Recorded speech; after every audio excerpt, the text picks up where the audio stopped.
Lot harder to. Oops. Oh, I'm not spilling my tea on my carpet. Let's not do that. Ooh, that's bad. My iPhone 3G got the infamous butt crack. Oh no. What a Oh dear. shame.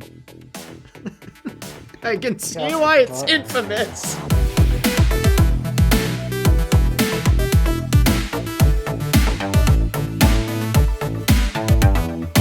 Hello, everybody. Welcome back to another episode of the iTunes Fanboy Podcast. As always, I'm Teddy Magger from the iTunes Fanboy, And my name is Alpha DeWolf.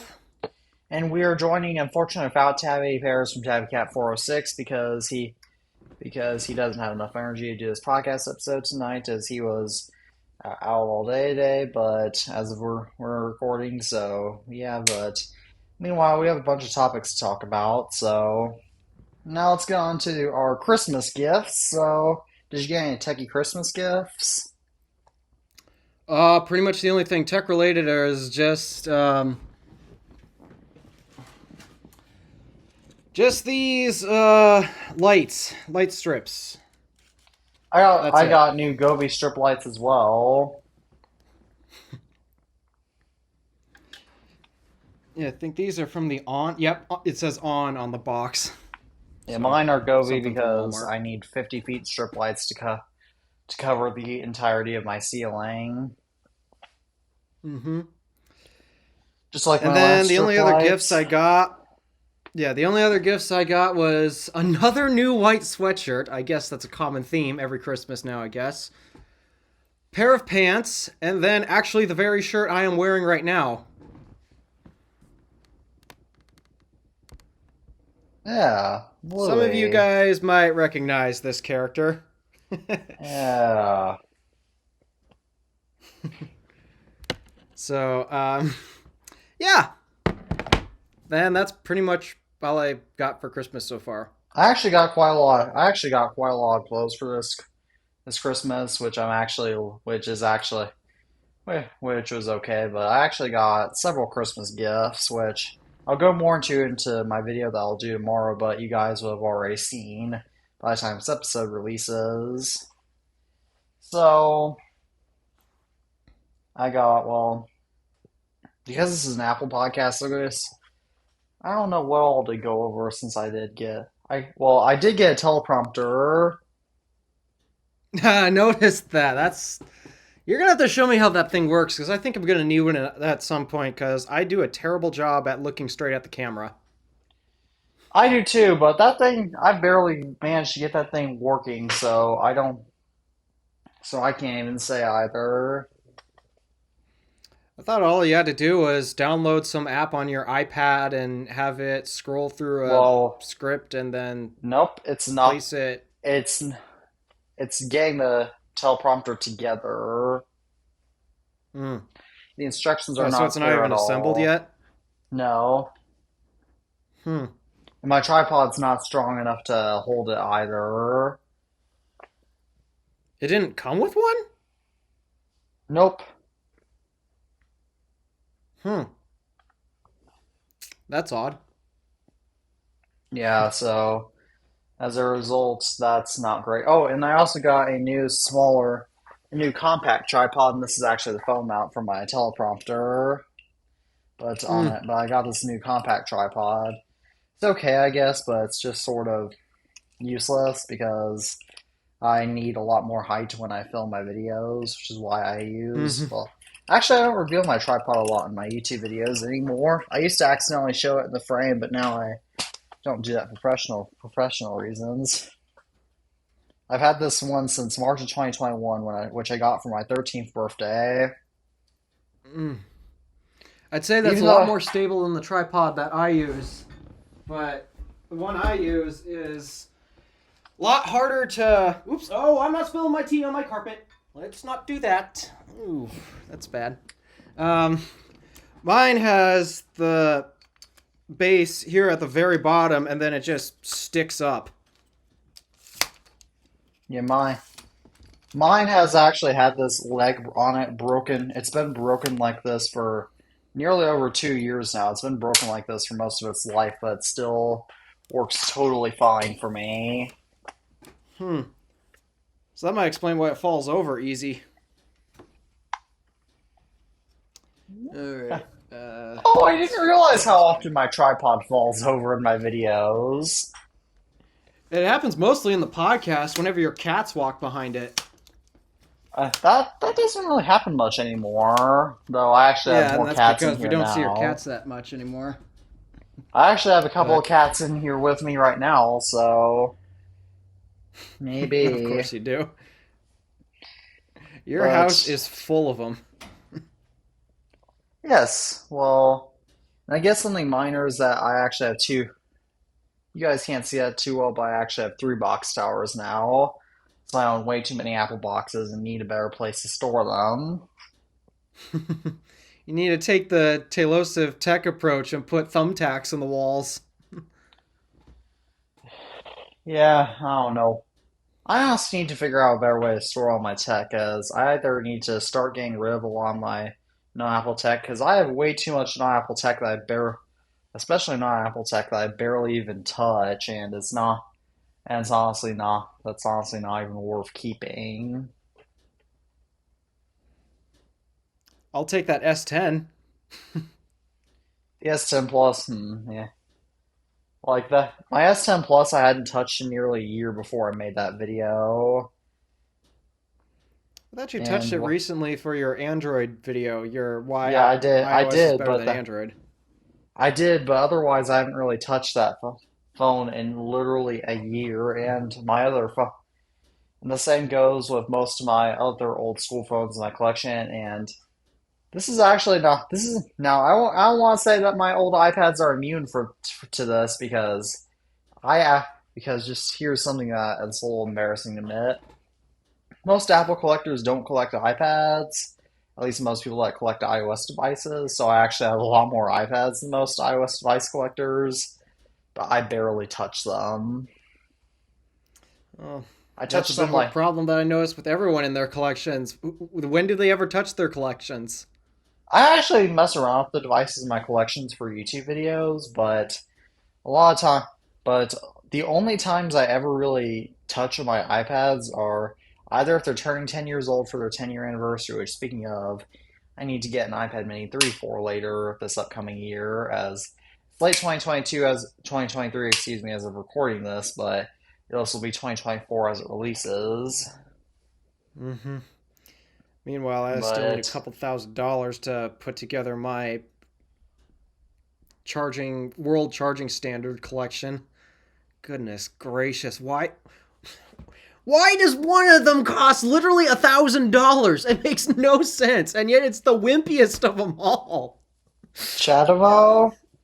Yeah, it makes no sense. I've dug online, I've looked everywhere, and yet the Chatamo plug, which is only capable of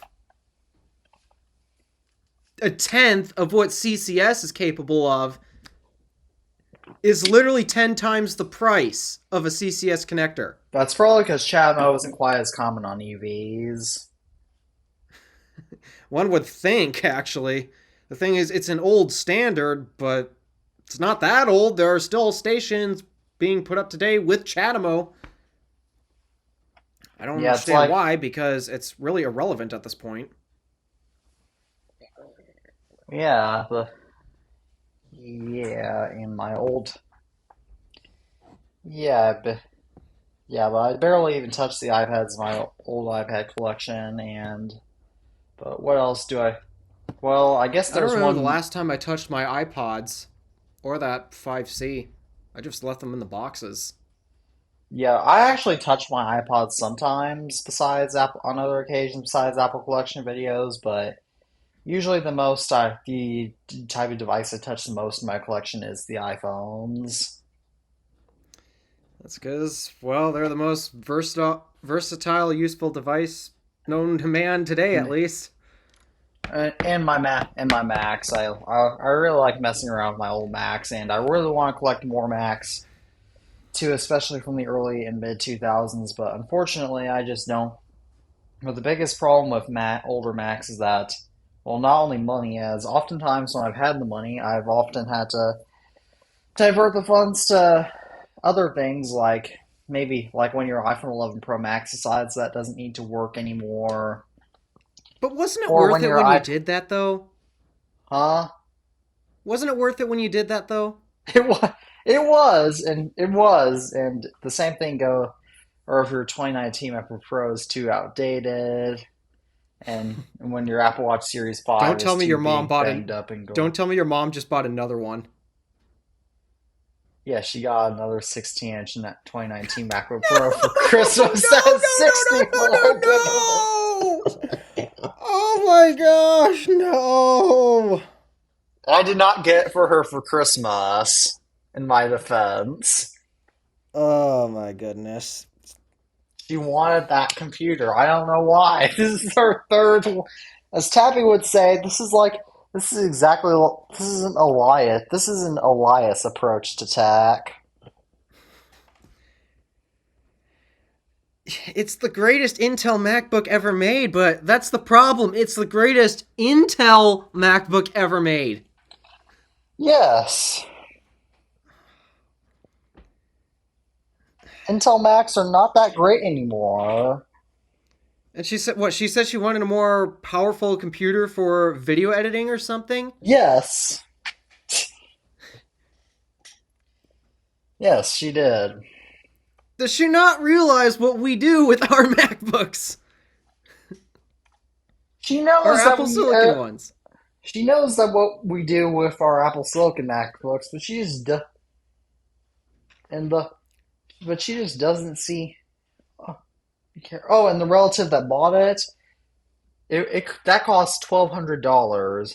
The 2019 MacBook Pro, 16-inch 2019 MacBook Pro, on average They retails for should have about bought the 600 on MacBook eBay. Air.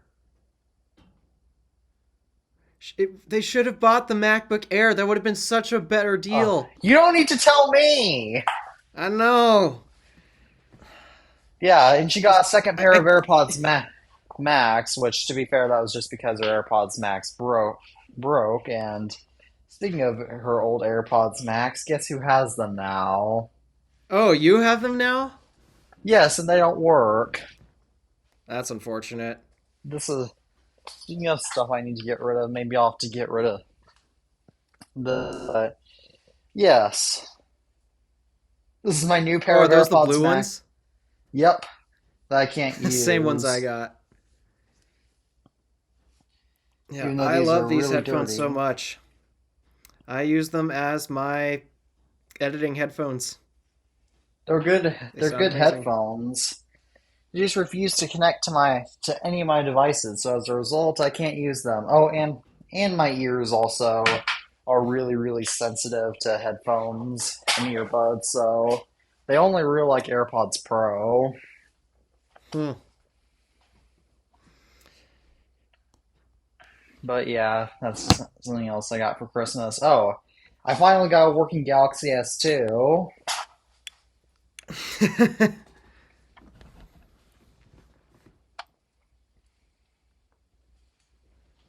I got my black S2 back for my 11th birthday, which is right here, but its motherboard completely died and this phone is toast. However, in a lot of phones that my mom got me for Christmas, this is a fully working Galaxy S2.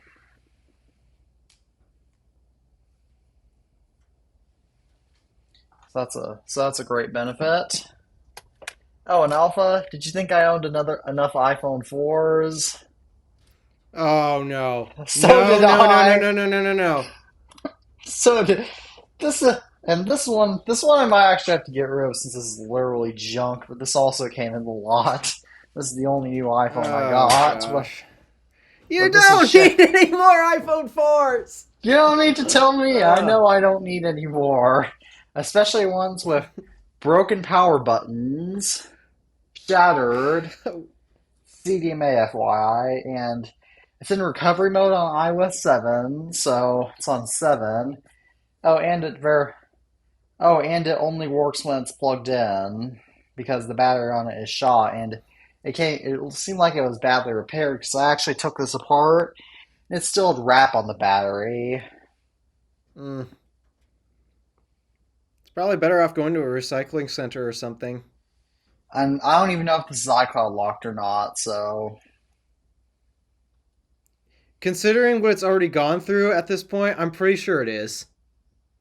yeah, I'd be sure it is. And I Just would send it to a bypass the. recycling center or something. I don't know. Yeah. Because once it's iCloud locked, then it's basically useless to anyone.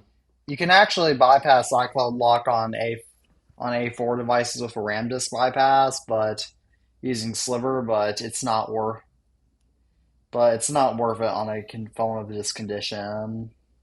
Yeah. I did it on my iOS 8 iPhone 5 though. And I'm so glad Ooh, I did it because as it turns out it's a 32 gigabyte model, which is super awesome. that sounds like a tiny amount of storage for today. Well, my other two iPhone 5s are 16 gigabytes. Yep. That iPhone 5 also holds a decent charge on it, which my other two iPhone 5s do not. In fact, you should see how many times I featured either my iOS 6 or 7 iPhone 5, and have struggled and have literally had to spend time off delayed actually started recording that video just because I have to wait for those stupid phones to charge, or it blue looped in a video. I know my 605 did. Yep. But the, but I got some new iPods, Yep. and these iPods are actually very cool. So, except for this one. This one, unfortunately, is an iPod video fifth generation with that has a broken hard drive. It just boot loops and seems like it's trying to spin up, but doesn't. Mm, This I think iPod, which that's is how the my one that's mom's iPod died. this iPod fifth generation that is boxed works perfectly though. It came with over 4,000 songs on it that were probably pirated. Most likely. And the reason why I can tell that is because the song titles weren't exactly correct, or they weren't Oh. grammatically correct. And I could also, and one way that I could tell that was pirated was, well, there was one. Do you know that song "It's 5 O'clock Somewhere" Yep. by Alan Jackson and Jimmy Buffett? It was not I only know the in song. all it was not only in all lowercase letters when I saw it on the iPod, but it was also only came up under Alan Jackson. No legitimate. If it were legitimately purchased, it would come up under Alan Jackson and Jimmy Buffett. Mm-hmm. So therefore, it's not. It's a little more counterfeit. But I showed my mom the music library on this iPod, and then she scrolled through the videos and found an adult video on there, and I didn't see what it was. But then she took it away from me for a few minutes. Even my parents took away from me for a few minutes, which I'm still mad about. And then they made me reset it, and I'm like, how can you guys get this off? You guys know I'm the one who knows how to do this, right? That made me pretty mad. And in fact, on the I can S, kind of understand why they were a bit upset about that, but um, yeah, but you got that erased, by the way, right? yes, I did. All right, Yeah, that's good. this is completely blank now.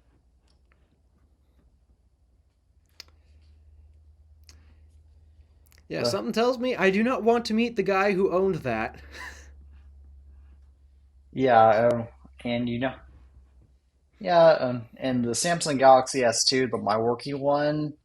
Now, luckily, this is also a close call, but it seemed like it came reset, and then I accidentally opened up the Google app, and then I saw Pornhub as one of the first search results on on Google. So then I immediately reset the phone after that. Yeah, that's probably a good idea. Oh gosh. At least Android phones don't get Google locked unless you reset with recovery mode. Oh, and speaking of iPods, I forgot to mention this one. 60 gigabyte iPod 5th generation, iPod 5.5. This one works totally fine, no issues. Hmm. 5.5. Interesting name. The reason why it was called Steve Jobs called it the 5.5 because, or at least Apple did it because it was released in 2006 after the original iPod video was released in '05 because the only change the 5.5 brought was a search function, and as a result, they didn't think it was worthy of a whole new generation upgrade, but they did because it was functionally different. They called it the iPod 5.5. That is interesting. You'd probably never Similar to hear how Apple call their product something like that again. similar to how Apple called the AirPods Pro. Similar to how Apple with the AirPods Pro with USB-C. Yep. AirPods Pro 2 with USB-C, excuse me. You know how confusing those names get. Apple's naming department makes no sense anymore. And I'm not going to go through every tech gift just because this is a podcast, but I also got a Macintosh Performa 475 that was boxed. It was supposed to be my big gift for Christmas. That was came with its original box, all its original accessories, and a bunch of floppy disks. So I bet that's going on top of your cabinet at some point. Yeah. And so I went to turn it on. And you know what happened when I attempted to turn it on? It did not turn on. Nothing happened. That's what I I'm thought. assuming that's probably due to bad capacitors, which I do not have the skills to fix, so naturally I don't know what I'm Yeah. going to do with that machine now. I'm still trying to learn how to solder. In fact, I didn't realize how much this project I'm working on is going to require it. I figured it would require a ton of soldering. Because, yeah, I actually learned. I added another connector to the collection. I didn't actually show it off in video yet, but I got the inferior standard now, too, to show that off. CCS, Type 1. Um, Almost. J1772 Type 1. Oh, This is the AC Tesla's. standard. Tesla Oh, is. Nope, yeah, Tesla is the NACS. That's yeah, I know. this I one. know that I got Yep. confused. Yeah, this is J1772 Type 1, the other standard that we used in the US. This is AC only. CCS is what does the DC. Ah, So, yeah, when you look at a CCS port, in fact, I got an inlet that's supposed to be coming at. It should have came today. Did it not come today? I guess not. I gotta look. Alright. AliExpress.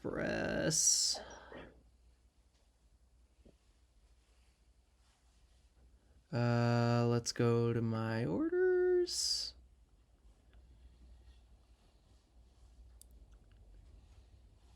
Let's track it.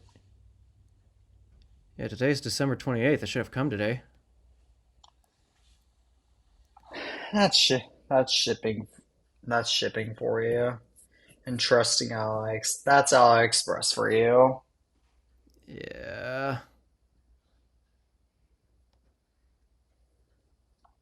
From what I'm seeing, yeah, it doesn't say that it's anywhere near here. Is there a tracking number? Global Express tracking. Let's see what this is.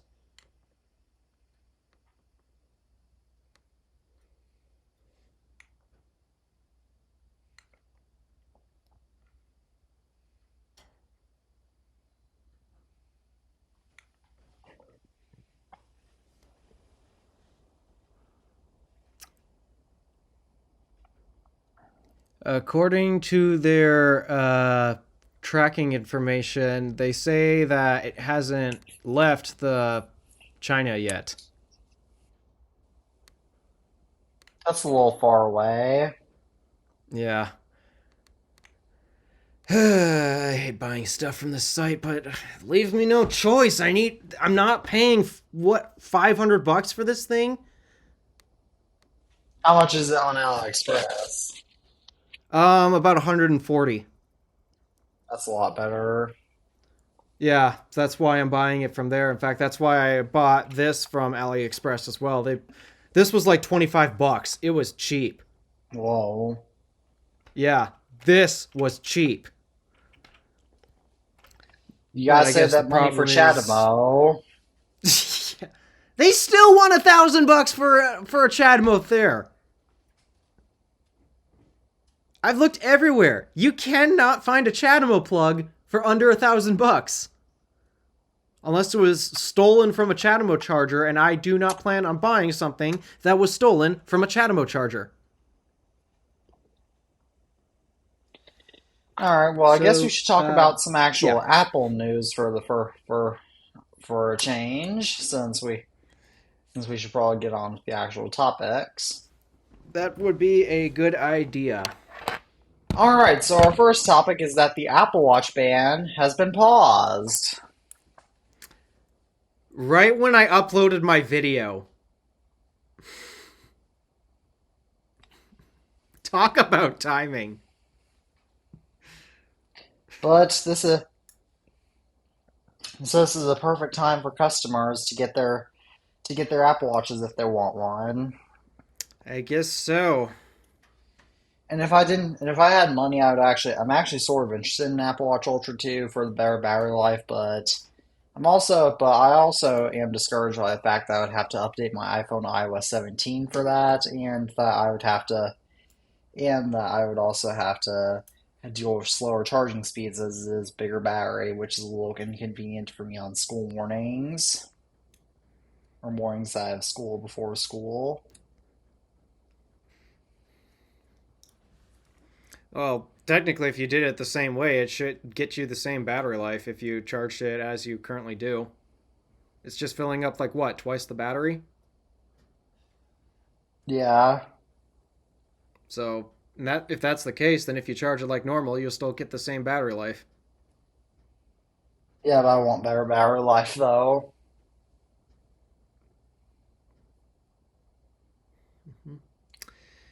Either way, that I'm not too sure if I'm gonna do or not, I'd just say no, because just don't do it. I did get a Series 7, and also I would be risking losing this phone to iOS 17, as I do like iOS 16 on this phone, both in I terms of the don't fact that understand why 16 was so less bad. bloated. It's perfectly stable for me. It was so bad. It felt like iOS 11 all over again. iOS 11 was actually That not was too. torture. To be fair, iOS 11 wasn't actually too bad for me, but I remember when I was in Pages on my iPad. Well, let me go grab it really quickly. I remember when I was in Pages on my iPad Air 1, which back when iOS 11 was current, and I remember how I had to restart it a few times Mm-hmm. because it froze. And So it then wasn't there was perfect. me when my touchscreen was going on the fritz. To be fair, I can get understand Apple a little more in that sense because I get that the iPad Air 1 was the oldest support iPad at that time. Yeah, it was still it was it was painful. It was really painful for me.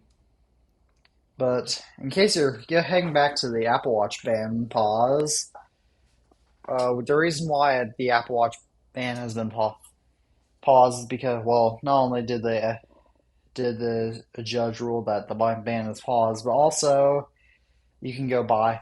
But also, in case you're wondering about Tabby, he actually got an Apple Watch Series 9 for Christmas, and in case you're curious, he also got a pair of USB-C AirPods Pro 2. Don't know if he wants me to share that.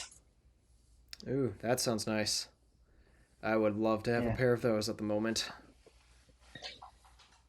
To be fair, my iPhone 14 Pro still uses Lightning, so I'm good with my Lightning AirPods. I'd never be. I want Type C so badly. To be fair, I have to live with Lightning for a long, long, long, long, long, long, long, long time. Well, if you charge your phone the same way I do, then you can just completely ditch it altogether. I don't like. Not only does my phone case. Well, not only does my phone case not support where I was charging in context to that, but I was talking about I my got an Apple OtterBoxes to do it. collection. Yeah, I know I could get another case, but I was talking about more of my Apple collection. How I'm still Oh, gonna have yeah, plenty of right. devices that use Lightning anyway, so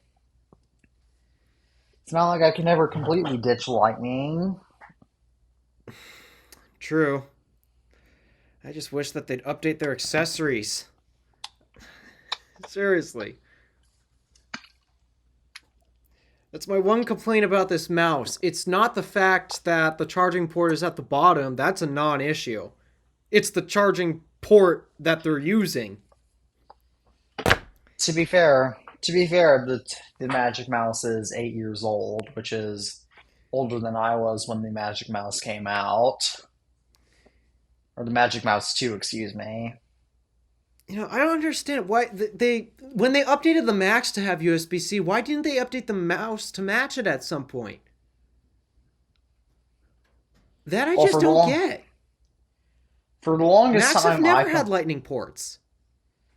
iPhones have been using Lightning, so it made more sense. However, now iPhones don't, and still even to this day, most people's iPhones use Lightning, but now Apple's getting ready to have to go to the USB-C. Yeah, that's why I've held off on buying a new keyboard and mouse for my other desk setup. Because I don't want to buy more lightning peripherals. I shouldn't have to.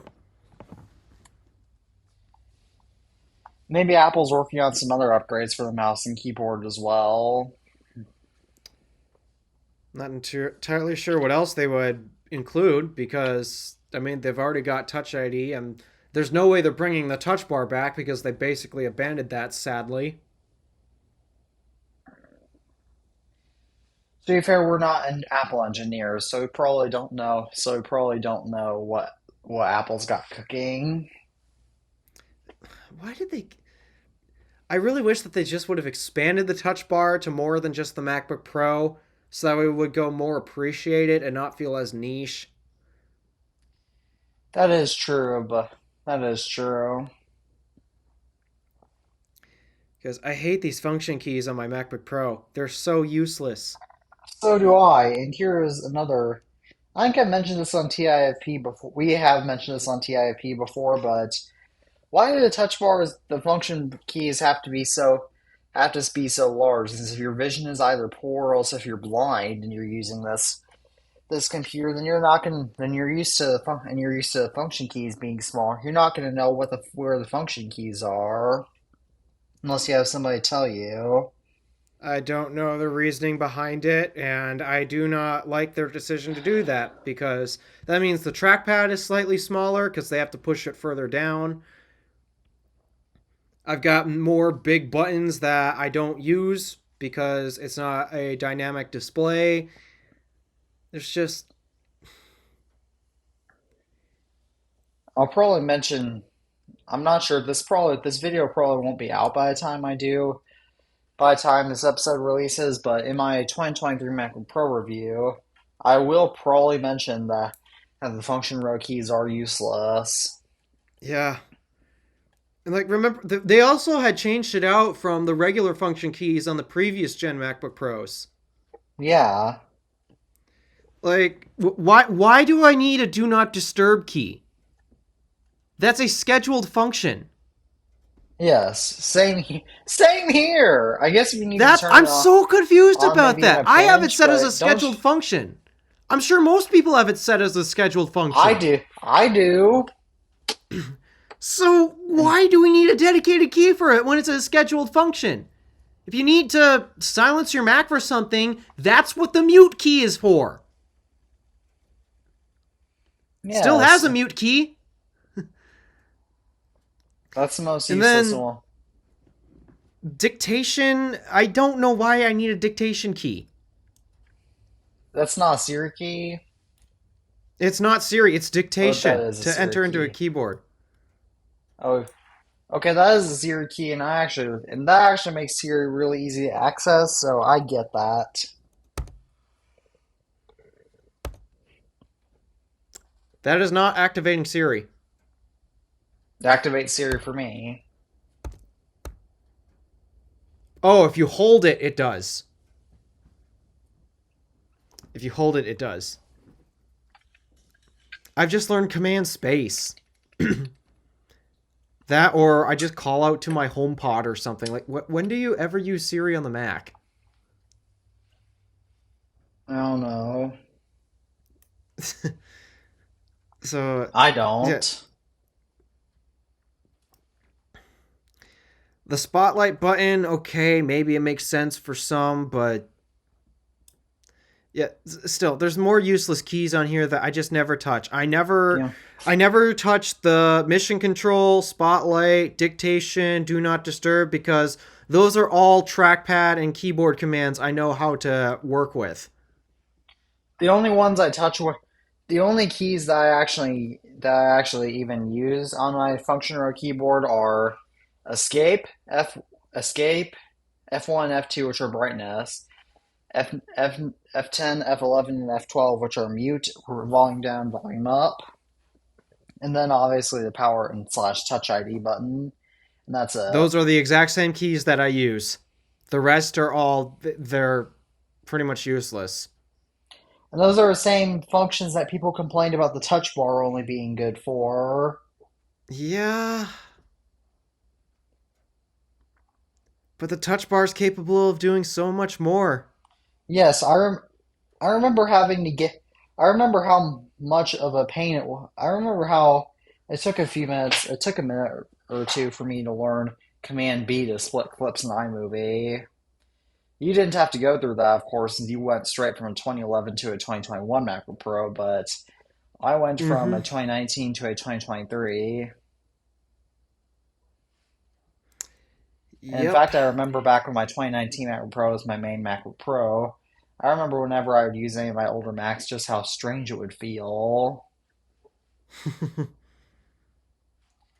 Nowadays, it probably won't feel quite as strange now because, of course, I'm back on no touch bar, but it'll seem My weird one having thing it. that I wish I had the touch bar for, because I know it is capable of doing this, you can scroll through the video timeline with it. I don't personally like it since it's a little too fast for me, but I do. But I just like to have it to adjust volume in iMovie and then to use it to split clips. Yes, Frankie, I'll let you out. Mm-hmm. Yeah, from the reason why I like that is because I'd like to side scroll and also move my mouse, my playhead at the same time. That's why I still use the Magic Mouse for editing. It's just faster for me to do it that way because I can side scroll and move the playhead at the same time. You can't do that with the trackpad. Yeah, I only do. I personally, we're very different when it comes to using our laptops because I personally prefer to just use all the stock components on my laptop, and I don't like expanding it with external monitors. Well, the reason I do it is because it's pretty obvious why I do it. Yeah, big go big, screw and go home. But the only time I ever added an external monitor to my MacBook setup was back at the very end of when I was in seventh grade, back in the spring of 20, from late March to May of 2022.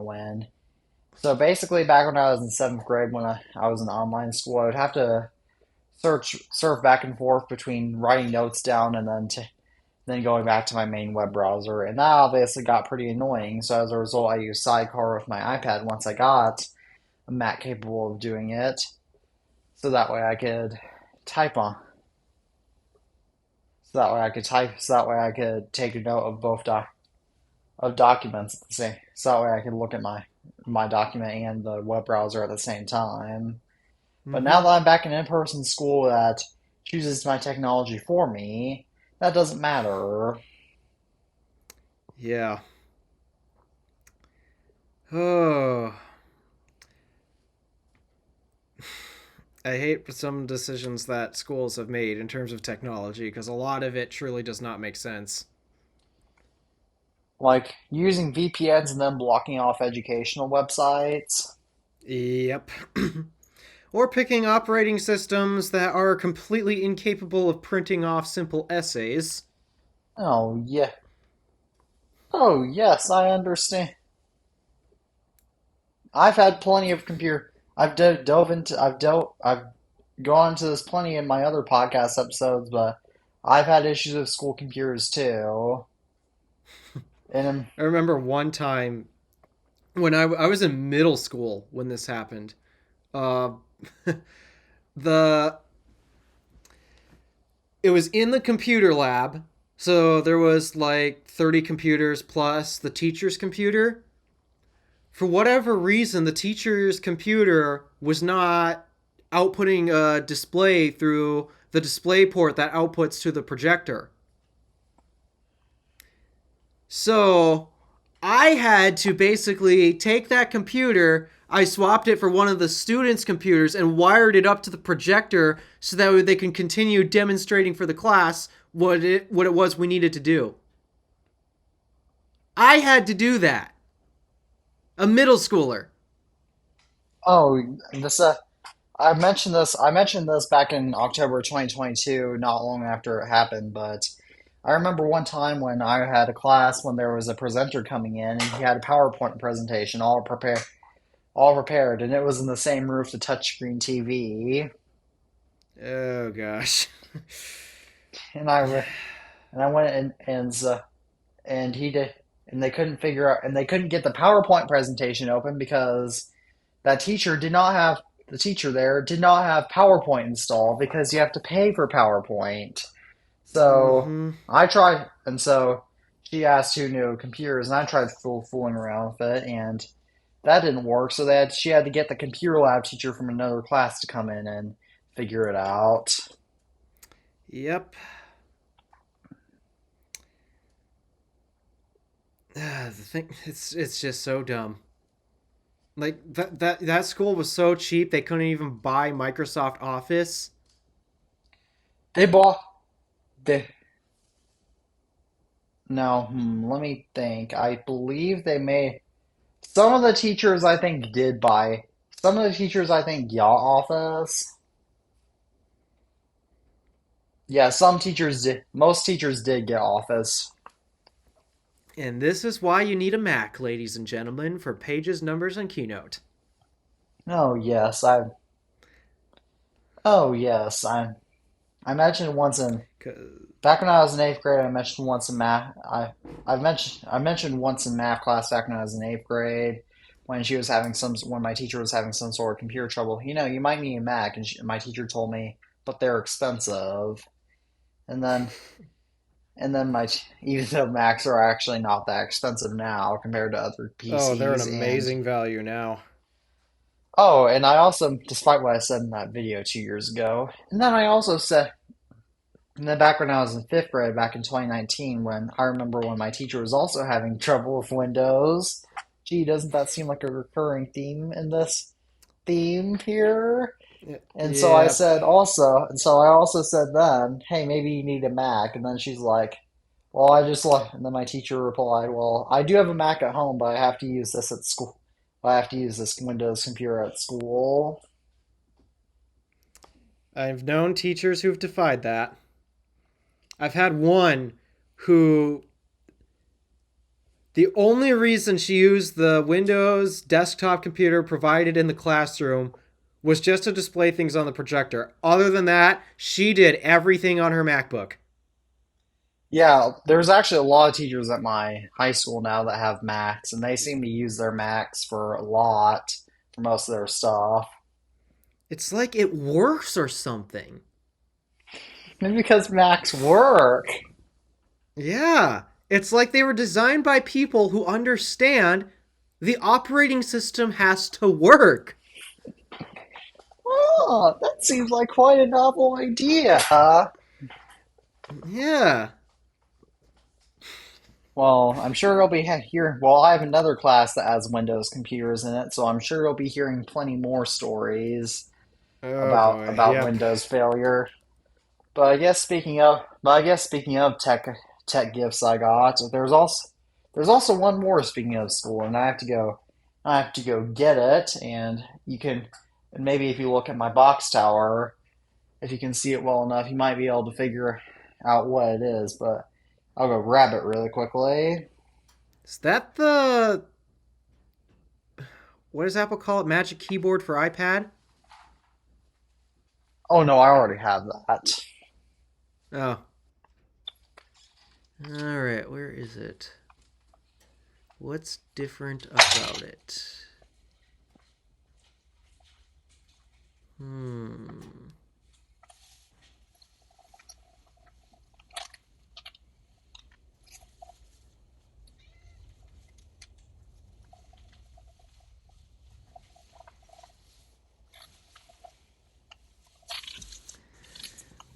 Huh.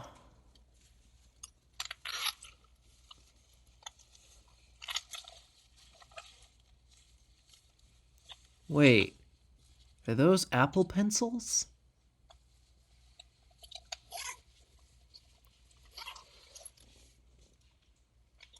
That might be it. Or is that an Apple pencil?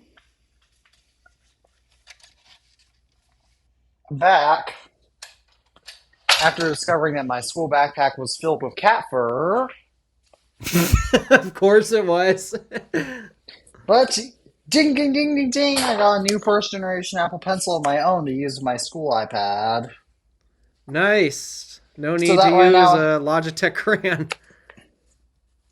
and the reason why I'm going to do this is so that way I can so that way I want to go almost if not totally digital for my notes this semester.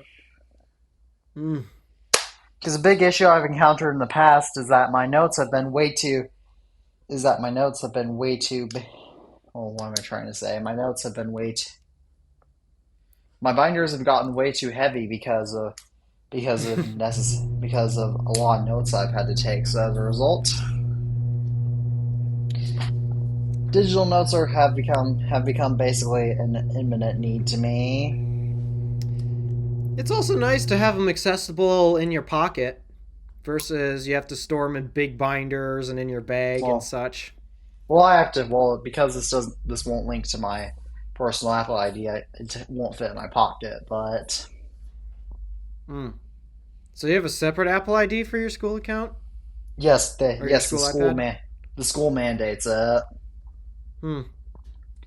Yeah, that's how they can MDM lock it. I guess so. That's unfortunate. I wonder though, couldn't you also log in on your phone? I code with that idea, but the problem is that then I can't get text and such on my phone, and that's something that I kind of like. I can't do normal stuff then, so as a I'm sure result, you I can need add my multiple personal app. accounts to the phone. I've got multiple I, accounts on my iPhone 13 Pro Max. is this an iOS 17 new feature, or can I do this on 16? You should have been able to do it on 16 too. Because, yeah, if I recall, let me search through my Well, settings here. it's also Um, OneNote exclusive to. Oh, you mean for both iCloud and iTunes and App I'm Store? seeing I have three different Notes accounts for the Notes app. I'm seeing the iCloud, my Gmail, and then my work account. Hmm. Well, I'll go take this iPad back. Alrighty, there you go. All right, now this is officially a catless podcast.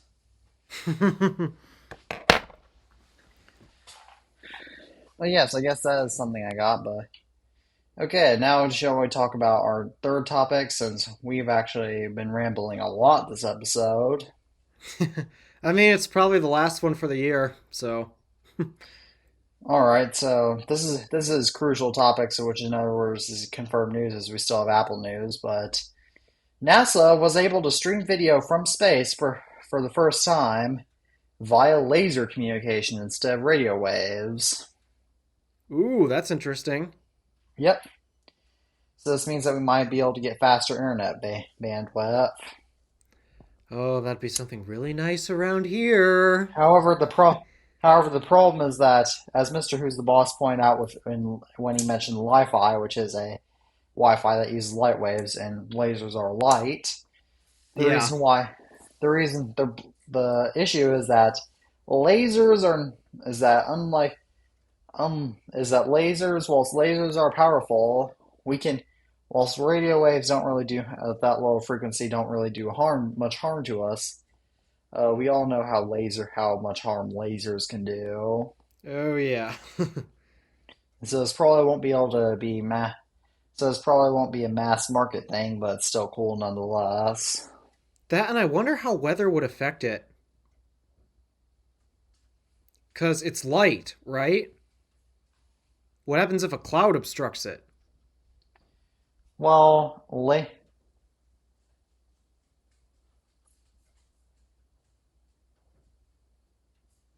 I mean, I don't know. Just a thought, because I know that when a cloud comes by, sure we can still see, but that the way the light is flowing around the Earth changes. I know that much. It's not direct anymore.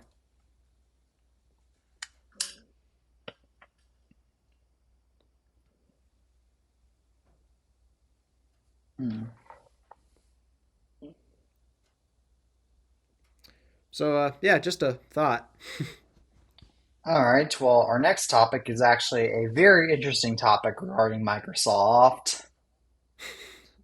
What? How'd they screw up this time?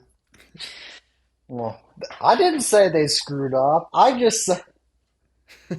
say Microsoft screwed up. I just said they really screwed up this time. Okay, how'd they really screw up this time? OpenAI and Microsoft, the companies behind ChatGPT, have been sued over the illegal use of copyrighted content in ChatGPT. I knew this was coming. I knew this was coming. Yeah, I knew once I saw that this is scrapping copyrighted content that I didn't pay for. I knew, I wonder how this is going to go down. Turns out I I didn't had to have to guess. wonder. Yeah. Oh dear. I've heard that many artists in the art community were completely enraged over OpenAI's what is it, Dolly 2 or something? I Oh, think that's the I quote can unquote AI understand. that does that. Yeah. I think I'd have to side with them because like let's say imagine somebody manages to create an AI that can get it to talk about something but make the video completely styled after me or you, where the presenter looks exactly like us, sounds like us, they use our exact backgrounds.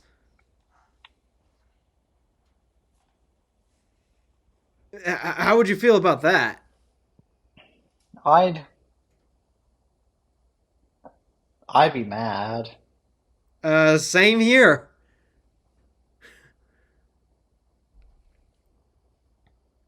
It drives me nuts because I actually hear that there are some YouTubers who run dedicated YouTube channels where it's literally just AI that's creating the videos and it's not themselves.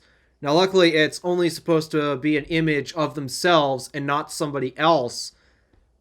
But just imagine the dangers that that could create.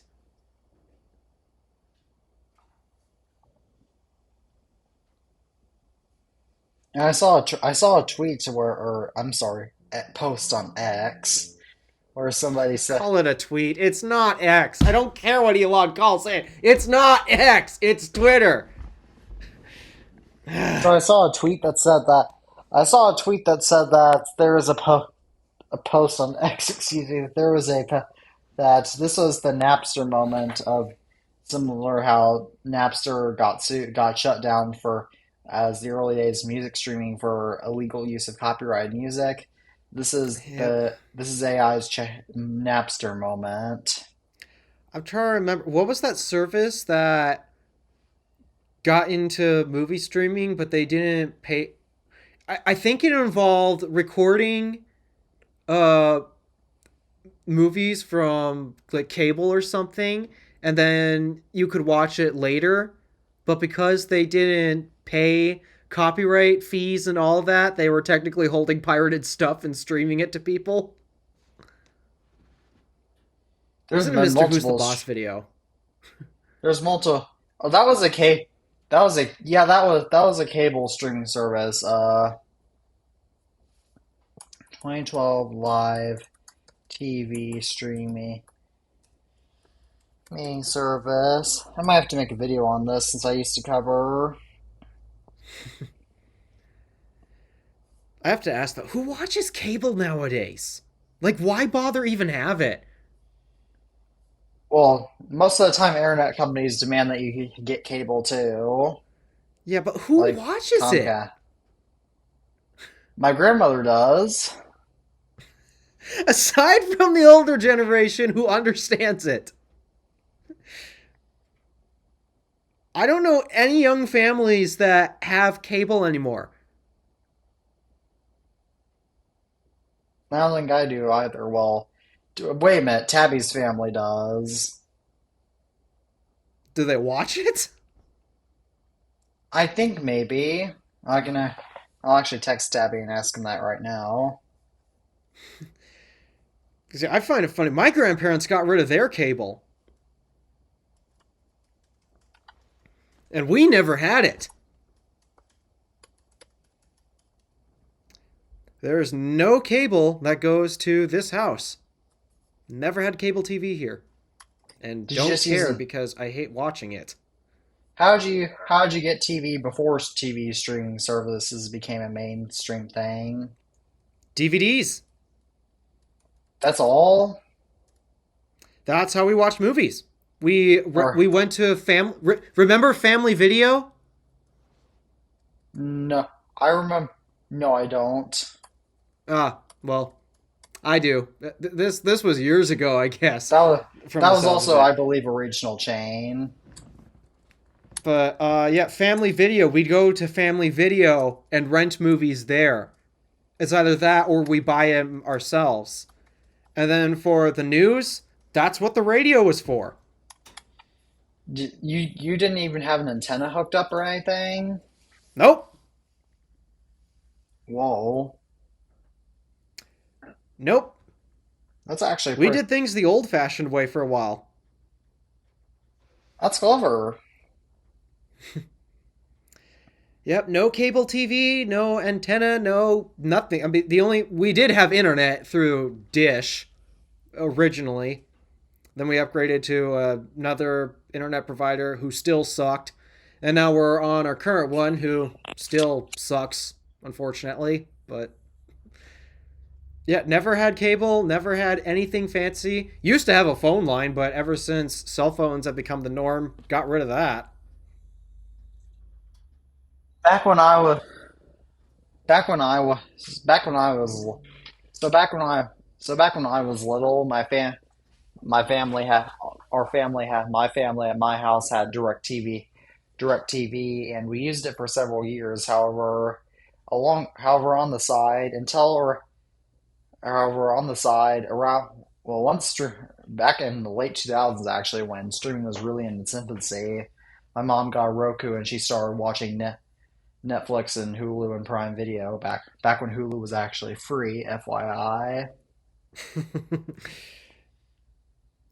And we used to, and we did that whole thing for quite a while. And then June of 2018, in the summer of 2018, my mom, because we were having a bunch of issues with DirecTV going out every time the weather got bad, we decided to go. We reverted to Hulu Live, and we still do that. But my mom, well, she once paid for Hulu TV, and now she just pays for almost every streaming service. I don't know why. I find it completely unnecessary because quite often you'll find the same titles on every streaming service. Sure, there'll And be then, some exclusives. Like one of the initial reasons why my family wanted Disney Plus was because it had its exclusives. And there's also that one thing that it still kind of is remained exclusive, though I've been slowly buying them up on Apple TV. Bluey. Yes. I mean, it should be obvious. I'm wearing the shirt. Yes, you love such a terrible TV show. It's not terrible at all. Yes, yes, it is. You do not understand it. I've seen Bluey at school. I know how terrible it is. My dad, who hates little kid shows, hates it. He even loves the TV series Bluey. He got a good laugh out of it. To, to be fair, little kid shows actually some of them don't irritate me now. So I guess that's where it comes from. Though when I was little, I mostly watched stuff like The Backyardigans, Wonder Pets. What? Gosh, I hardly remember watching them. I know I used to watch them. I just hardly remember anything of them. I occasionally watched Dora the Explorer, but not much since my mom did not like it at all. Oh, my dad hated that because he complains that a lot of little kid shows they use loud, whiny voices for the kids, and it sounds bad. It does sound bad. I agree. And then when I was in my later, and then from between the ages of 7 and 10, I got more into PBS, the shows on PBS Kids, because my grandmother showed them to me.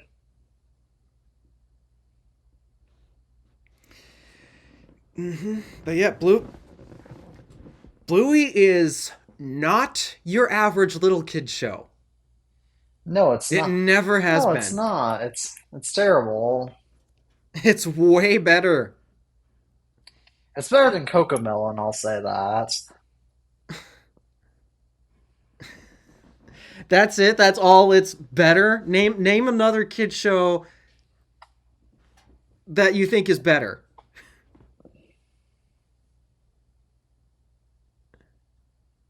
Cat in the Hat knows a lot about that. Doesn't resonate with the adults that much. Actually, it do, actually it does because it teaches a lot of science facts that even some adults don't know, like the fact that some squirrels sleep with their use tails as their blankets. That seemed kind of obvious to me, but That's not. Well, wait a minute. Is this the little kids podcast, or is this a technology podcast? yeah, I'm just saying I'm not appreciating how much you're dunking on Bluey because truly it is Yeah, amazing. this is a tech podcast though. Yeah, true. All right. Well, we have another Microsoft topic that we need to discuss that isn't quite as stupid, but It's still something. Anything Microsoft has done has got to be stupid. Otherwise, why do we talk about them? so Microsoft's Copilot now has a music creation feature, and I heard a sample of the music that it creates, and it actually sounds a lot like modern pop music, which is good on Microsoft's end because it actually produces what artists want, but it's bad for me because I absolutely hate most modern pop music. In fact, I hate all of it, Yep. most of it. Same here. And if you still want to create music, Mac is still the better platform. Just saying. Yeah, so I guess there's that, but honestly, the music creation feature I'm a little bit sad about because at that point, why pay for music if they didn't bother putting much effort into their own music if they create it with AI? Honestly, you might as well just pirate that.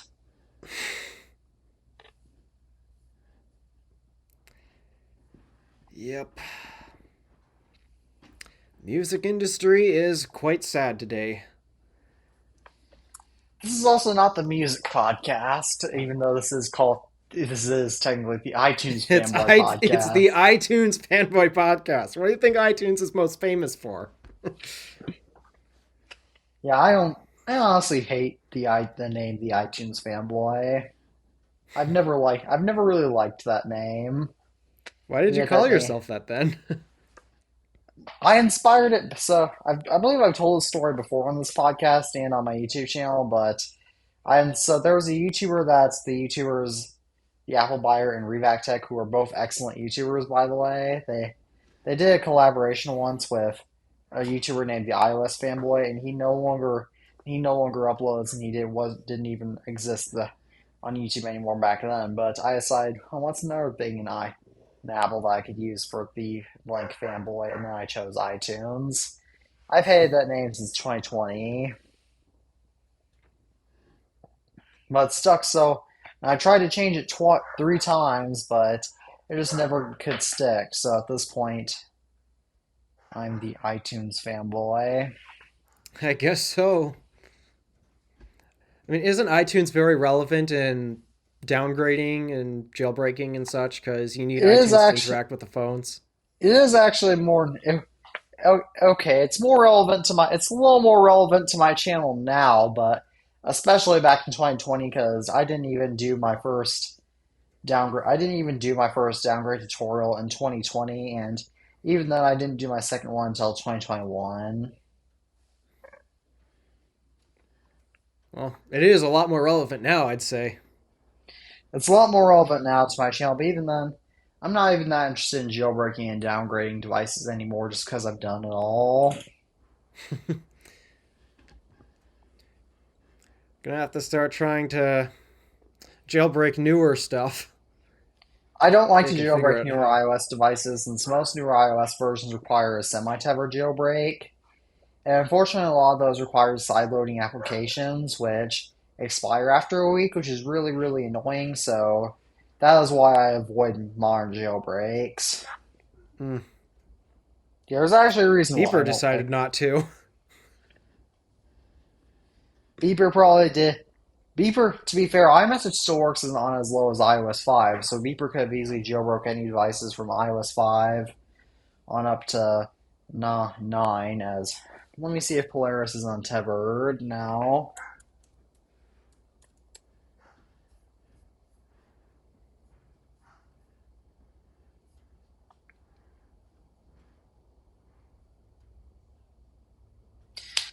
Oh, good lord.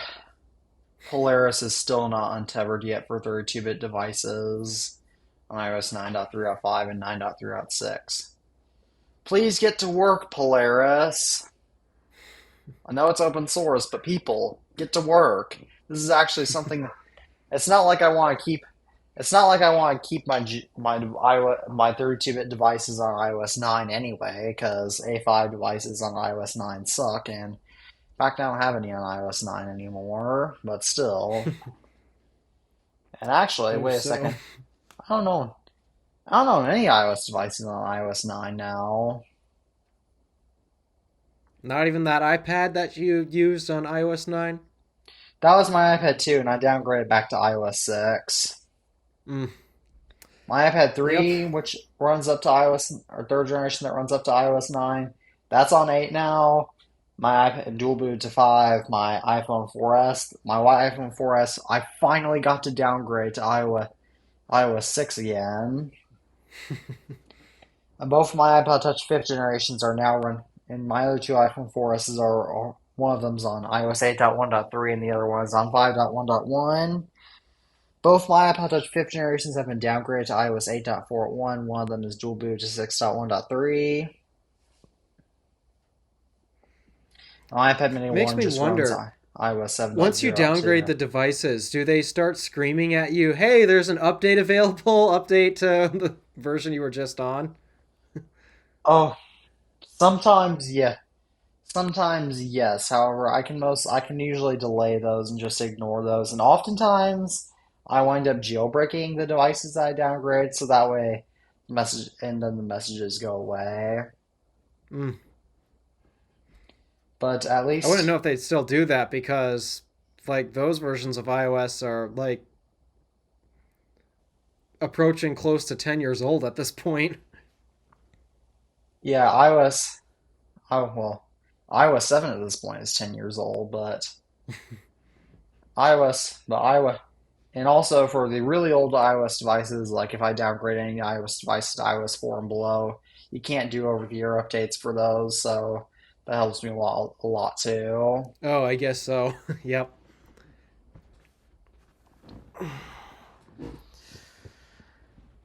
But I guess getting back on topic to crucial topics, or in other words, actual news stuff that's going on, we have to talk about Google now. What did Google do this time? Or is it involving that lawsuit? It's involving that lawsuit. Though don't How's worry, we'll Google get to something that responded? Google's rumored to do.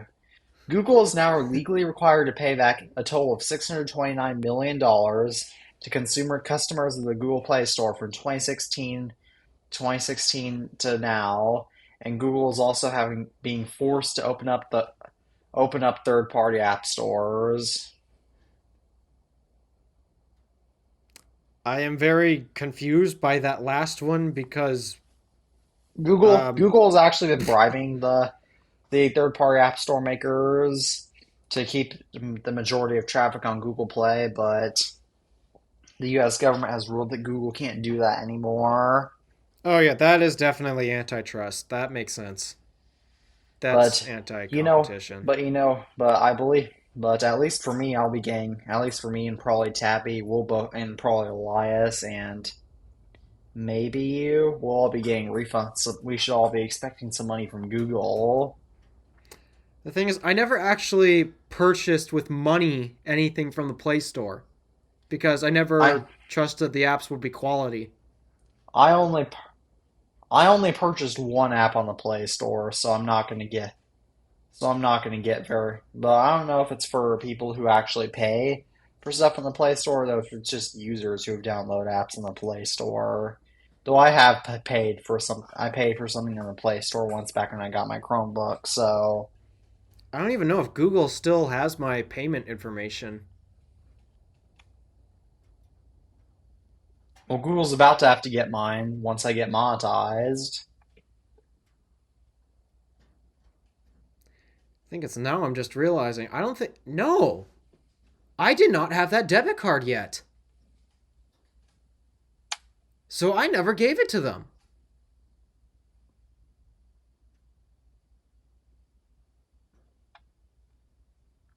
Though Hmm. that was actually on my dad's card, so he might actually get the money from Google. Probably, but. So yeah, I guess I am definitely getting nothing out of this. But meanwhile, unless they link it to your account or something, but meanwhile, you can manage to update your payment information. But meanwhile, switching topics, the Galaxy Unpacked event where Samsung will be unveiling the Samsung Galaxy S24 will be occurring on January 18th, and they have announced that it is going to centralize on, get ready for this, Galaxy AI! Woohoo! I'm so excited! Not. Wow. I'm so excited. Just like I was for that Bixby speaker.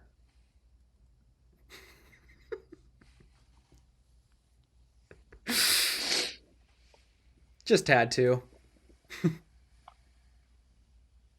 Yeah, I'm not excited for this event, but we'll probably be covering it on TIFP. The thing is, though, Samsung's not a software company. Like, they may have heavily modified Android, but all they did was just add their skin. Yeah, Samsung's primarily a hardware company, as everything they do is hardware related.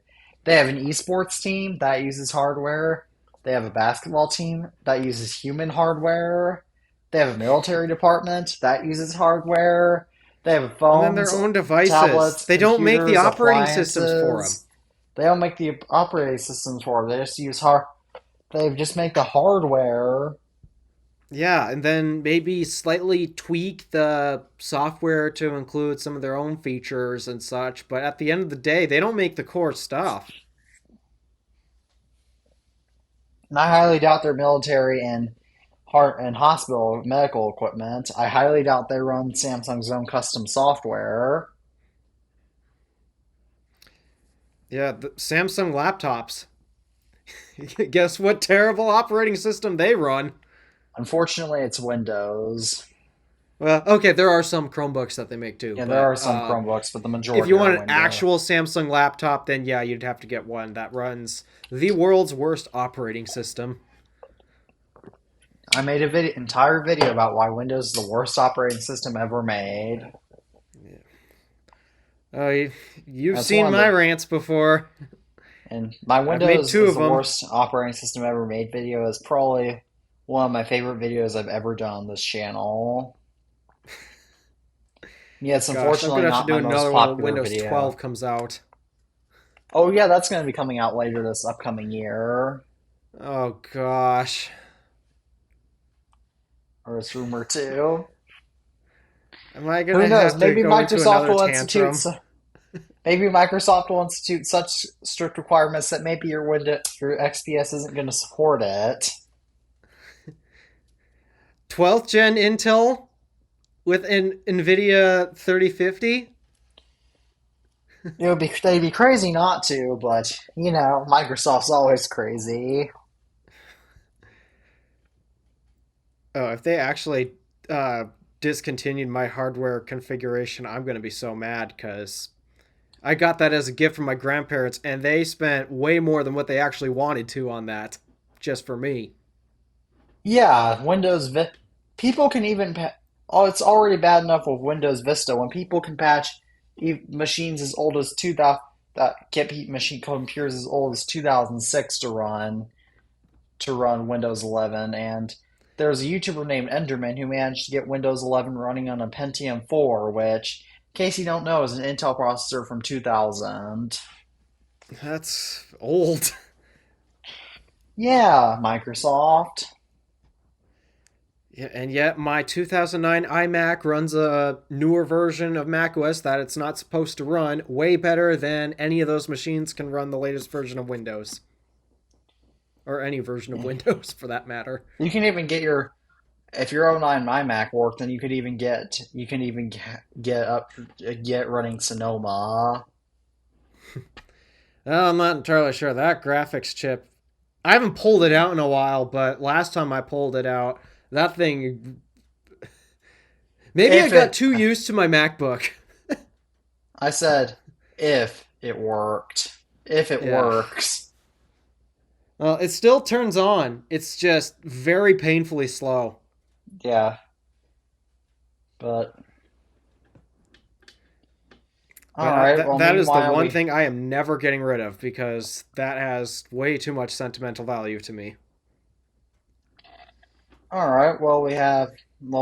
We finally have more Apple topics to talk about that are just rumors. So what's rumored this time? Apple is going to, this first one is excellent.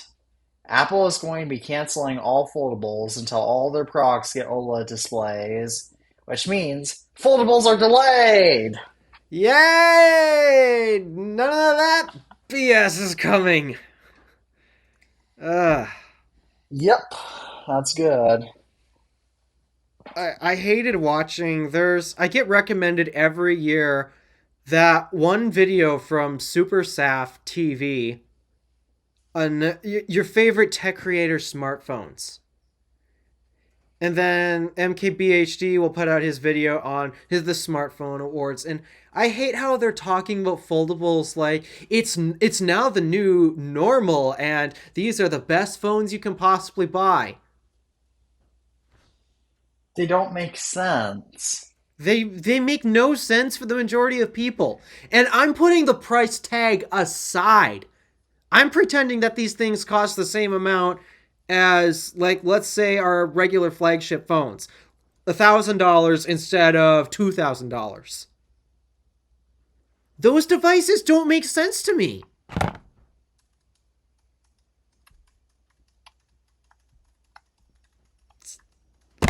And yet they act like it is the best thing in the world and nothing can top this. It's just We're We are tech enthusiasts and we don't like foldables. Yeah, I'm a tech enthusiast, and don't get me wrong, I love the idea of foldable displays, and I can They- think of uses for that, but the smartphone is not the place for it.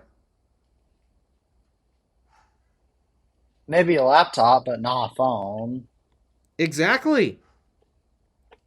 Yeah, So I there's actually, no place for it in the phone. And I've hated when every other smartphone maker has tried to implement it, and their phones end up just looking, if you have it in candy bar mode or when the phone's closed up, it's an extremely weird aspect ratio that's completely abnormal. It's either extremely tall or extremely wide and not at a healthy aspect ratio. And then when you open it up, it has to be the worst aspect ratio for a tablet you can get. It's so close to like 1 to 1 or square or something. And that's not very useful. Especially considering that most apps that run on those devices are designed for a vertical screen, not a 4 by 3 or square. They're Android devices. So, what do you expect?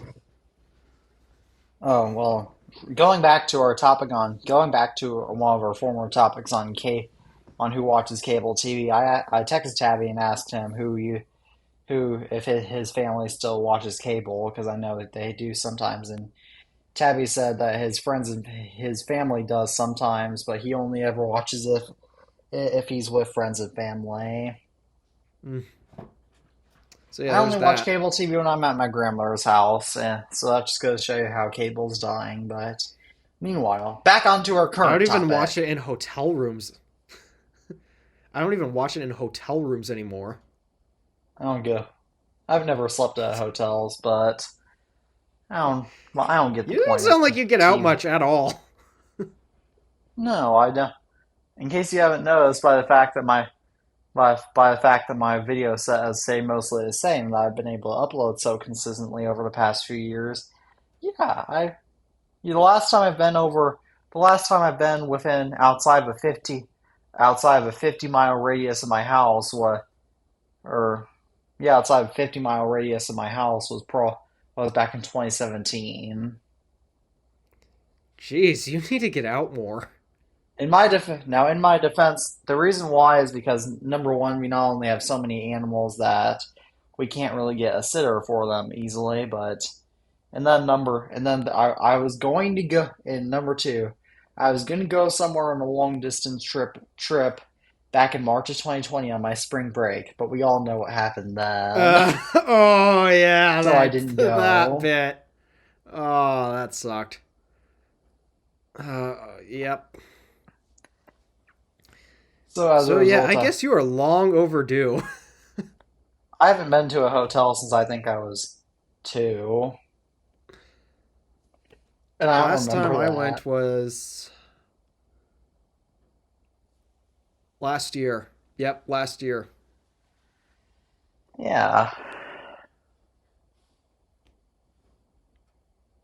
Because yeah, when I went to AKA around DC, I this. never stayed at a hotel room. I stayed in churches and at campgrounds. Yeah, when I went. Yeah, the hotels I stayed at when I was two, and I remember that the hotels I stayed at when I was two, or AKA around the same. The last time I stayed in a hotel was probably when I right around the same time I had my first iPad, AKA my first Apple device that started my whole obsession with Apple. Oh, wait, no. The last one I stayed at was that Super 8. That was such low quality, I rather would have slept in the car. When It was was so that? bad. This was my trip to Iowa. It was a business trip I had to go on. Oh, Um, that one where Tabby and I recorded the episode yep. Yeah, I about stayed at you. the Super 8 in Sheldon, Iowa. It's on the western side of Iowa. And do not stay at the Super 8 in Sheldon. Terrible hotel. I don't plan on going to Sheldon, Iowa anyway. So Yeah, so bad. The beds were moist. The water was undrinkable, and yeah, truly, it was terrible. Oh yeah, and then there's the front desk receptionist. Oh gosh, he was the sketchiest person I've ever met, asking for government ID and such, and yet why? sometimes hotels do ask for that, but from what I've They heard, have no but right to ask for that information. yeah. Like the room's already paid for. It doesn't matter who sleeps in it. It's paid for. They have no right to ask that information.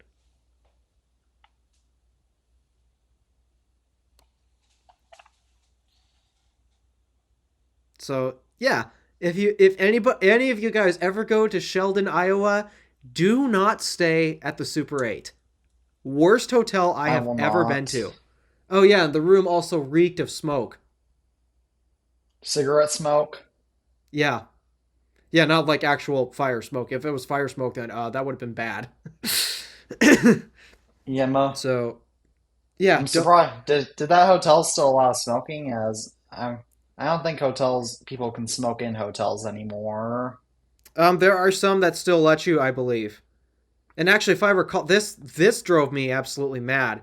This was the sketchiest part about that guy altogether. I believe there was a point where we asked for a different room because that one was so unclean. But here's the part that makes no sense. He said that the hotel was full and we had the last one. Our car was the only car in the parking lot aside from the receptionists.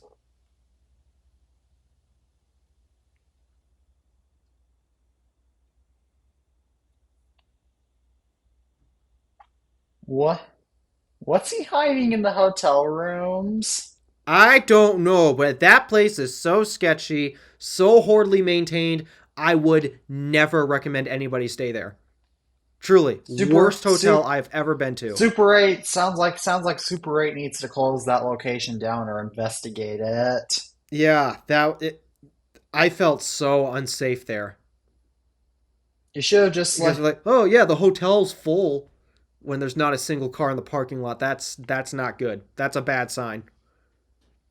sounds like the guy might be hiding drugs in the rooms. I wouldn't be too surprised, but yeah, don't stay at the Super 8 in Sheldon. All right, well maybe we should cut that out. No, I want Uh, that in. I want people to know that that place sucks. all right. Well, meanwhile, going back to because this is the iTunes Fanboy podcast, not the Super 8 Hater podcast. We should get start on to our next podcast. Our next topic, which is that the first MacBooks with organic LED displays will be debuting in late 2025.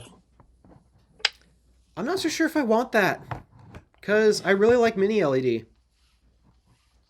I like mini LED too, but I also do, but OLED's not bad either. Yeah, I mean, if they can get the OLED displays, like how bright did they get it? 2,000 nits.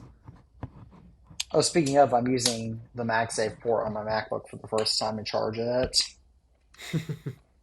As this time its battery was just low when I started my podcast. Yeah, where's mine at? 61%. Yeah, I decided something that I almost never do. I decided to see where my MacBook's battery has degraded at this point. What's its health at? I lost 9% of capacity. Not bad. Yeah, I don't think this is. It's been like 2 years since I bought this, so 9% over 2 years. That's pretty good. That's still about 18 hours of battery life. That's the same if you buy a brand new MacBook Air.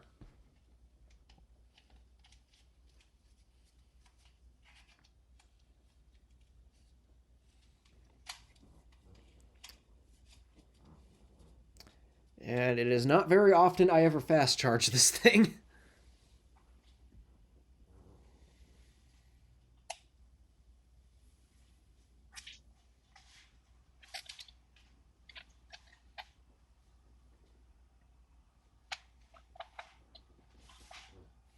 Yeah. Oh, speaking of battery health on my devices, I checked the battery health on my Apple Watch and it has gone down to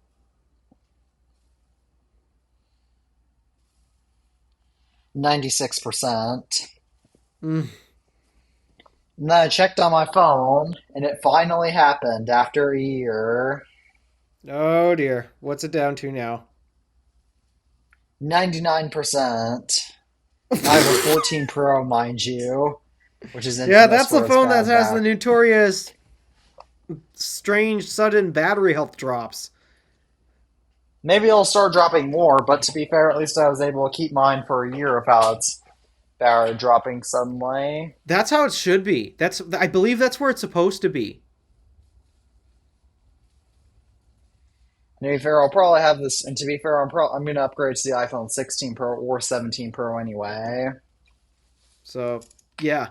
Yeah, as long as it only degraded that much by a year, that's fine. That's a healthy degradation rate That's like your compared iPhone to XS 11% for Max some. Hmm? compared to your, just like how your iPhone XS Max had an amazing battery. Yeah, I mean, I don't know what it's down to now. It's got to be bad at this point because I've been using this for how long? Let's see. Um, where's battery? Right there. You know I never check it when I have to say, where is battery? All right. Ooh, 81%. My iPhone, my iPhone 8 Plus, my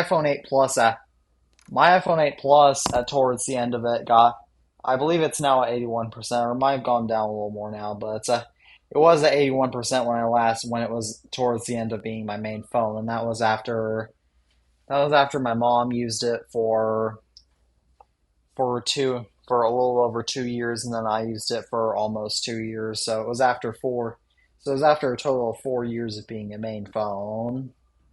Mm-hmm.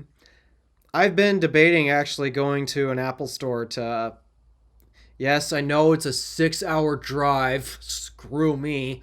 But I've been debating on going to an Apple store to try a battery replacement.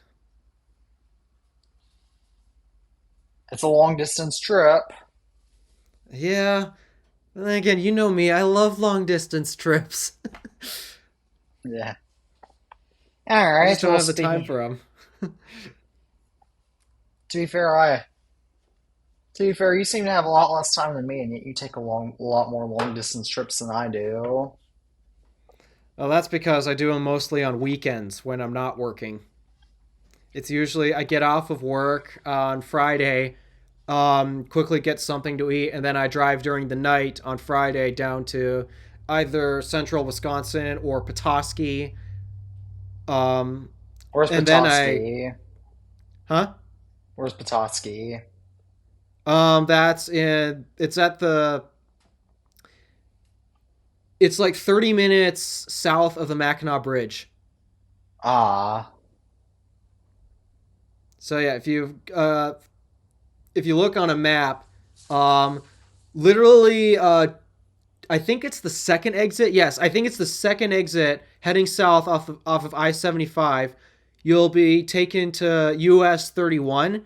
That route takes you, if you follow that route for half an hour driving wise, that'll take you to Petoskey. Yeah, it's like a 6 hour drive for me to go to Petoskey. It's either that or I head to central Wisconsin.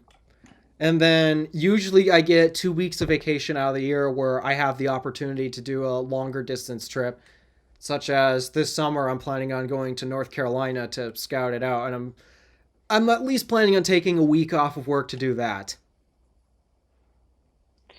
yeah, I don't. It's nice I get 2 weeks off sort of in the summer, as when I grew up and managed my own tech company, I'm gonna give one a longer break in the summer too, as in so that way everybody will plan their So that way everybody will plan their vacations around that. So that way we don't have to deal with people constantly being out.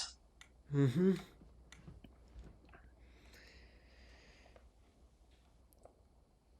Yep. But I guess speaking of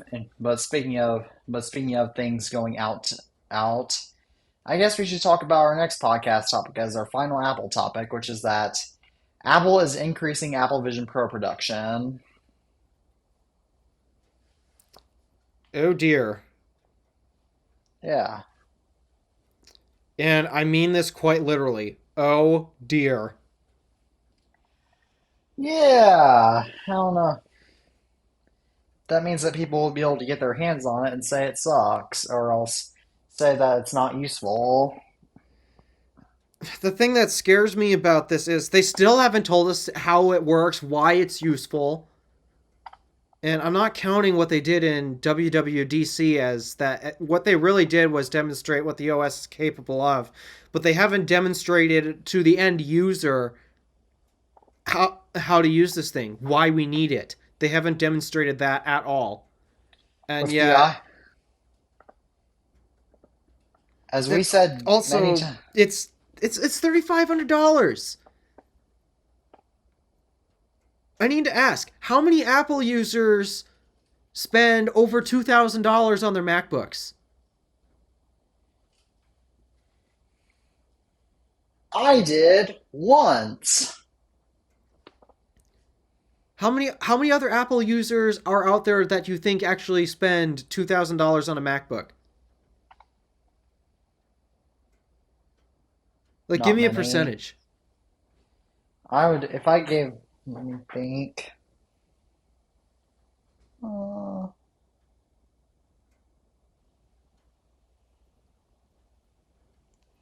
at the highest, 10%. I would think so too. And that's because people who spend that type of money on computers, no, they need that type of computer. Meanwhile, the majority of Macs I see out there, they're all like the base model MacBook Pros because they feel like they need to have a Pro for whatever reason, but they don't want to spend the money to get an actual Pro. And then also MacBook Airs, those things are everywhere. I see them Everywhere. I see them everywhere too. So, yeah, I don't think that considering that the majority of Apple product buyers, I don't think they spend that type of money on their Apple products.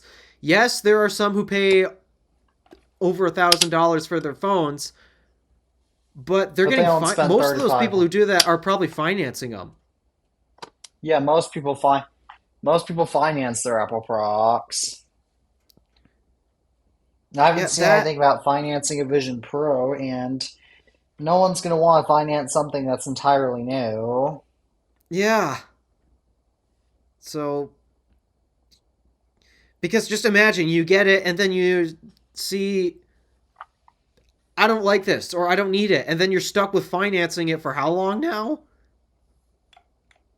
Depends on if it's 24. Usually with Apple, it's 24 months.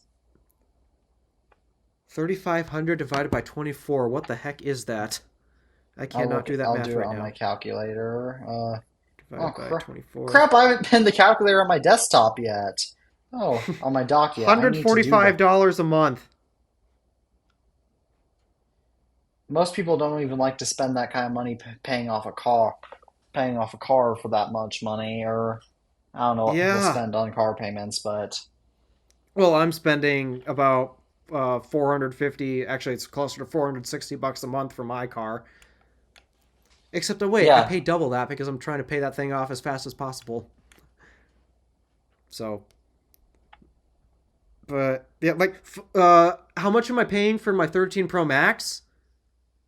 $12 a month. that's It's another reason why people reasonable. go for financing. It's because they offer deals when you do financing. I'm paying $12 a month for my 13 Pro Max.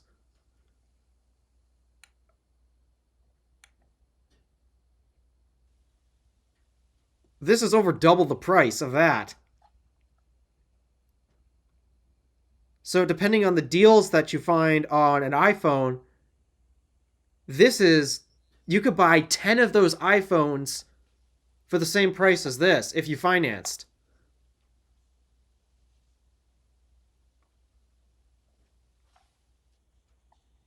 Yeah, as not many people as I think I'm the only person in my that I'm the only person that I know that actually doesn't finance their phone that doesn't finance any of their phones. Yeah, I did it because I wanted the deal. I cared more about the deal, to be honest. Yeah, I didn't want to find. Yeah, my parents won't unless I stick with the hand-me-down phones. My parents won't let me do financing or anything like that. So, and because I have nothing better to spend my money on as a result, I just decided to pay for it all at once since I hate having to deal with debt and Yeah, financing. I prefer to do it that way too, but when you're in the financial position I'm in, sometimes it's kind of your only choice. Yeah, to be fair, to be fair, because I'm 15, well, I'm 15 now, but I was 14 back when I bought my iPhone 14 Pro. I didn't have to have any, I don't have to pay any other bills. My parents still pay for all my food, and as long as I'm driving to and from school in my car, my parents will pay for that too. Oh, I wouldn't have had that opportunity. I'd still pay for my own gas. Yeah,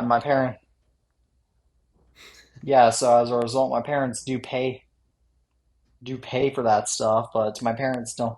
But my parents would rather me have me pay for my own gadgets, because otherwise I just get stuff that's not quite as good because they don't want to spend that kind of money on getting kids their dream I stuff. mean, I don't blame them Yeah, I because don't it's blame my parents expensive. either.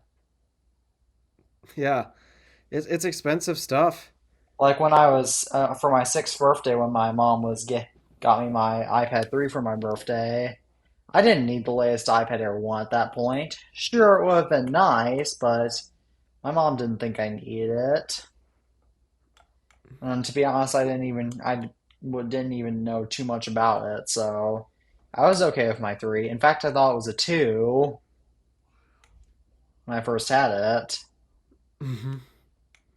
Yeah, well, usually when if we ever do gift devices again, which depending on how the economy goes, I don't think that's happening anytime soon. Usually we do whatever the latest is because it's in brand new condition. We don't like to skimp on or potentially risk. Like when my parents got me my Samsung phone, I had said that I wanted an iPhone 10, which was used at the time, because I found them used for like what close to $300, which is how much they spent on that Galaxy A50 for me. And yet they would not buy a used phone like that. So Yeah, my yeah, parents are usually if more we okay. gift devices, it's in new condition. My parents are okay with spending money on used products to gift devices that people in my family want, though. In my case, I don't usually. Though in my case, especially with old Apple devices, if I request something specifically, a lot of the times now, I often just prefer to search for devices myself because, A, I can often find them in colors that I want, and also I know how to look for lower iOS versions. Yes, of course And you do. also, and also I know more about eBay shopping than my family members do, as my aunt gifted me an iPhone 3GS running iOS and a boxed iPhone 3GS for my 13th birthday when I asked for a new 3G because at the time that's what I needed. But instead I got a 3GS with an expanding battery. Yikes. Whoops. Yeah, it's not our fault though, but because it was Yeah, I listed as a mean, how would 3G. you expect people to tell the differences between a 3G and a 3GS? From an average Joe, it's the same phone. It looks the exact same. So, Yeah, I can tell the differences between an iPhone 3G and 3GS physically, but I'm the iTunes fanboy. what is the actual difference? Because not even I can figure it out. Well, there's a few ways to tell the differences between iPhone 3G and 3GS.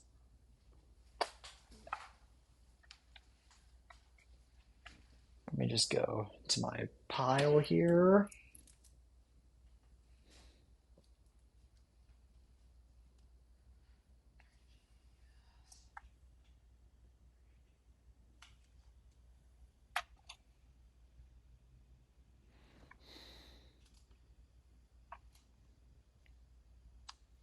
Oh, Genius Bar podcast. I haven't listened to that in a while. I'm subscribed to that, but I don't really watch that. I can't watch Sam Cole. I just cannot anymore. I still do, but I've watched him since 2019, early 2019 when I was first getting into when I was rediscovering tech YouTube since I was a little kid. I still can't believe his position on the whole Casetify thing. What's his position on that?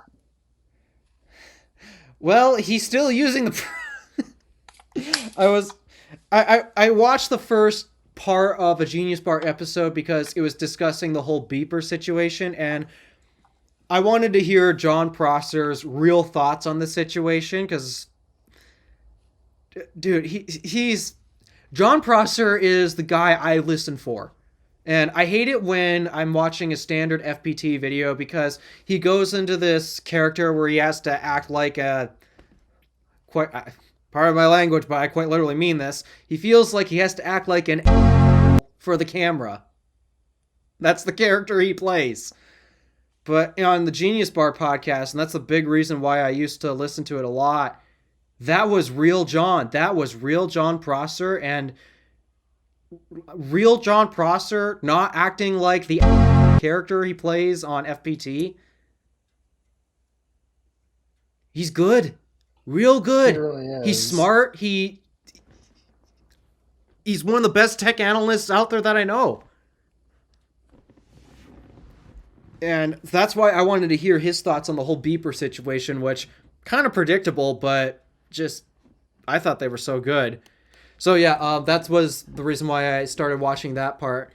And before they even began talking about the beeper situation, the intro of their episode was how Sam had basically canceled the last one because of the whole staying neutral on Casetify, that incident.